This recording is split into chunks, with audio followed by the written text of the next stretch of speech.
ওম ওম তৎসৎ ওম তৎসৎ ওম তৎসৎ। অথৌ শ্রীমদ্ ভগবদ গীতা প্রথম অধ্যায় অর্জুন বিষাদযোগ। ধৃতরাষ্ট্র উবাচ, ধৃতরাষ্ট্র বলিলেন যে ধর্মক্ষেত্রে কুরুক্ষেত্রে সমবেতায়ুৎসবঃ মামকা পাণ্ডবস্য কিম কুর্বত সঞ্জয়। যে হে সঞ্জয়, যে কুরুক্ষেত্রে যুদ্ধক্ষেত্রে আমার পুত্রগণ এবং পাণ্ডুর পুত্রগণ সমাবত হয়ে কি করলেন। প্রথম কিন্তু গীতার 700 শ্লোকের মধ্যে প্রথম শ্লোকটা হচ্ছে ধৃতরাষ্ট্রের। ধৃতরাষ্ট্র জিজ্ঞাসা করলেন। এখন একটা প্রশ্ন থেকে যায় যে ধৃতরাষ্ট্র কেন জিজ্ঞাসা করলেন যে ধর্মক্ষেত্রে কুরুক্ষেত্রে যে জায়গাটা আছে সেখানে কি হইতেছে, সঞ্জয়কে জিজ্ঞাসা করলেন।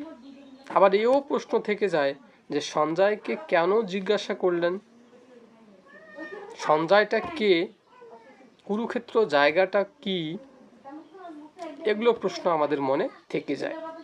তো প্রথমেই বলে রাখি যে ধর্মক্ষেত্র এবং কুরুক্ষেত্র যে জায়গাটা নির্বাচন করা হয়েছিল যুদ্ধের ময়দান, এই যুদ্ধের ময়দানটা কিন্তু একটা পবিত্র জায়গা।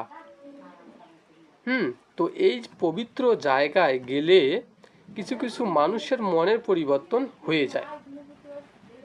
এখন ধৃতরাষ্ট্র জিজ্ঞাসা করতেছে সঞ্জয়কে যে যে কুরুক্ষেত্র যুদ্ধক্ষেত্র জায়গাটা আছে এইখানে কি হইতেছে। এখন তার একটা ইঙ্গিত ছিল যে আমার পুত্রের কোনো মনের কোনো পরিবর্তন হয়েছে কিনা।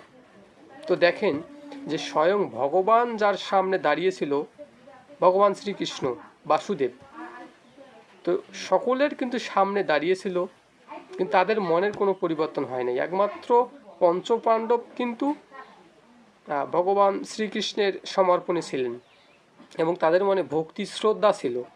কিন্তু কুরুক্ষেত্রের ধৃতরাষ্ট্র সহ অন্যান্য যে রাজা মহারাজা ছিলেন তাদের সামনে কিন্তু স্বয়ং সাক্ষাৎ ভগবান দাঁড়িয়ে আছে, কিন্তু তাদের মনের কোনো পরিবর্তন হচ্ছে না। কেন? তাদের মনে অহংকার ছিল, লোভ ছিল, লালসা ছিল। এই লোভ লালসা যাদের মনে থাকে, সাক্ষাৎ সামনে ভগবানকে দেখেও তাদের মনের কোনো পরিবর্তন হবে না, এটাই বাস্তব। তো প্রথমেই কিন্তু আমাদের লোভ লালসা হিংসা বিদ্বেষ এগুলো মন থেকে ত্যাগ করা উচিত। এই জন্য বলে না যে যতই যাও না মানে গয়া গঙ্গা, কোনো লাভ নাই।